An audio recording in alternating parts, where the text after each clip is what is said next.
This is the biggest change in the environment that I've seen probably in my career.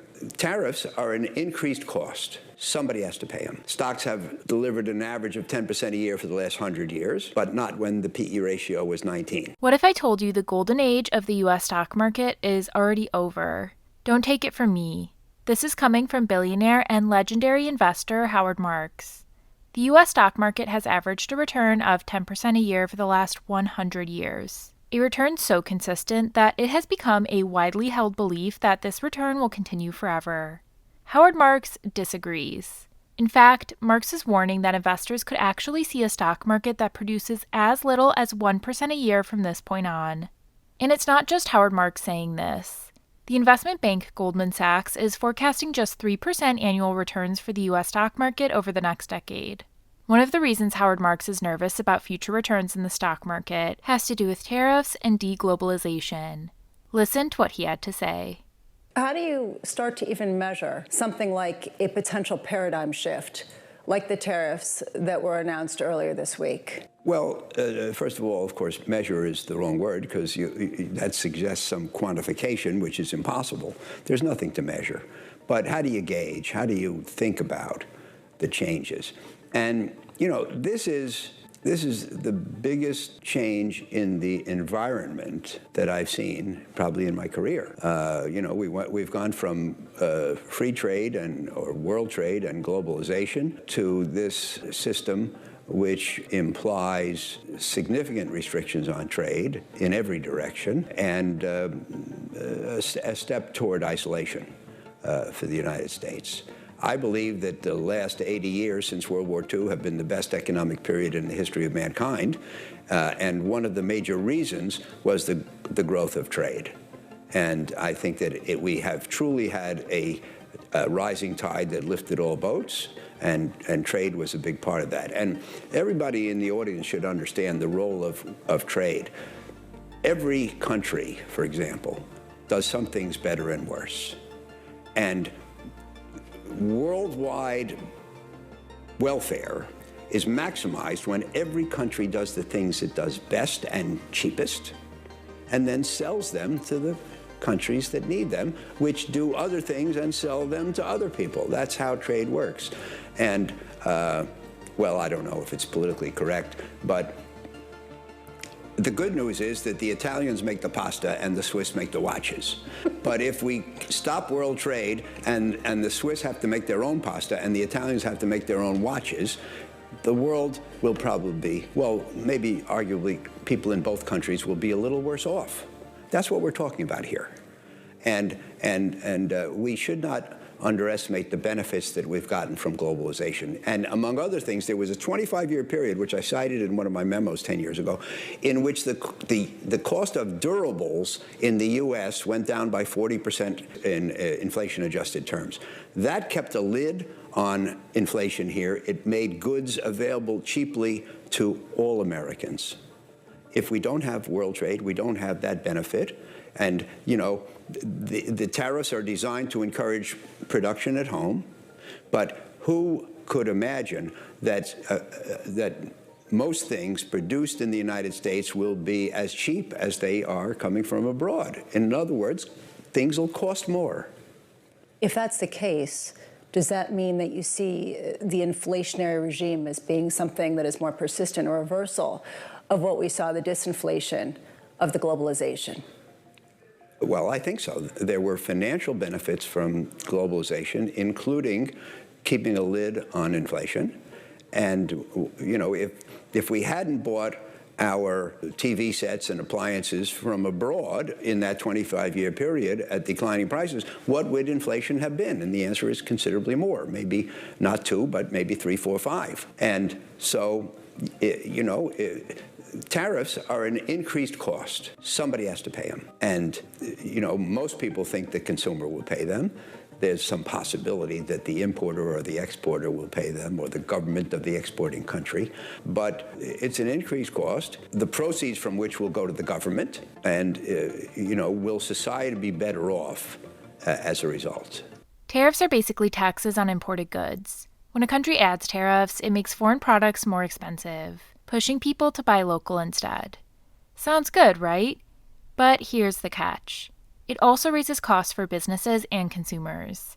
That means higher prices at checkout, lower corporate profits, and slower economic growth. And if other countries strike back with their own tariffs, boom, trade war. Supply chains break, uncertainty rises, and as a result, the stock market usually takes a hit.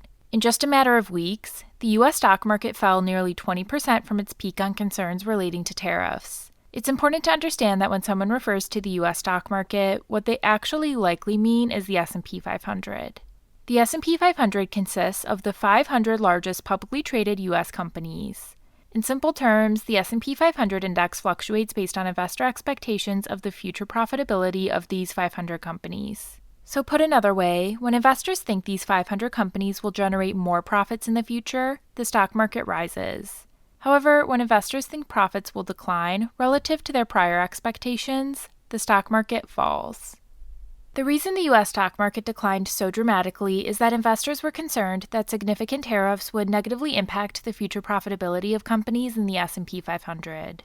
Tariffs would impact these companies' profitability in two main ways. First, costs would increase for U.S. companies that import their goods from outside the U.S. Take Apple as an example. It is estimated that nearly 90% of Apple's iPhones are manufactured in China. Let's see how tariffs could impact Apple's profitability. Apple has previously disclosed that they have 40% gross margins on iPhones. This means that if Apple sells an iPhone for $1,000, $400 of that is gross profit. So the profit before factoring in costs like overhead expenses, marketing, and research and development. The other $600 is what is referred to as cost of goods sold, or the direct costs associated with producing and manufacturing that iPhone. For the sake of this example, let's say tariffs are put in place that cause the cost of making an iPhone to increase by 50%. This means the cost of goods sold per iPhone skyrockets from $600 to $900. At the $1,000 selling price per iPhone, that causes Apple's gross profit to get cut dramatically, from $400 per iPhone before to now just $100. This leaves management at Apple having to make a tough decision. How much of this cost increase does the company try to pass on in the form of higher prices for an iPhone? If Apple wants to maintain the same $400 gross profit per iPhone, the price of an iPhone in this example would have to increase to $1,300. This is 30% higher than the previous price of $1,000. At this point, you might be asking a very good question. If Apple can choose to pass on the higher costs from tariffs and maintain its profits, why would tariffs negatively impact Apple's stock at all? The reason is that these higher prices will likely result in a concept known as demand destruction. Demand destruction refers to a long-term or permanent decline in demand for a product or service, usually caused by sustained high prices or economic shocks that force consumers or businesses to cut back, switch to alternatives, or stop buying altogether. Put simply, when things cost more, people buy less of those things. Going back to the example of the iPhone, if the price for a new iPhone increases by 30% virtually overnight, it is a reasonable assumption that less iPhones are going to be sold. Consumers may hold on to their older phone for longer and delay upgrading, or they may pay the high price for the iPhone but no longer buy the AirPods or Apple Watch. Increased costs that can lead to lower margins or demand destruction for companies is one major reason why the stock market has reacted negatively to tariffs. However, the second reason is arguably even more important. Companies in the S&P 500 rely on markets outside of the United States for a significant portion of their revenue. The most commonly cited number is that roughly 30% of the S&P 500 revenues come from outside the U.S. However, that doesn't tell the full story. For background, the S&P 500 is what is known as a market cap weighted index.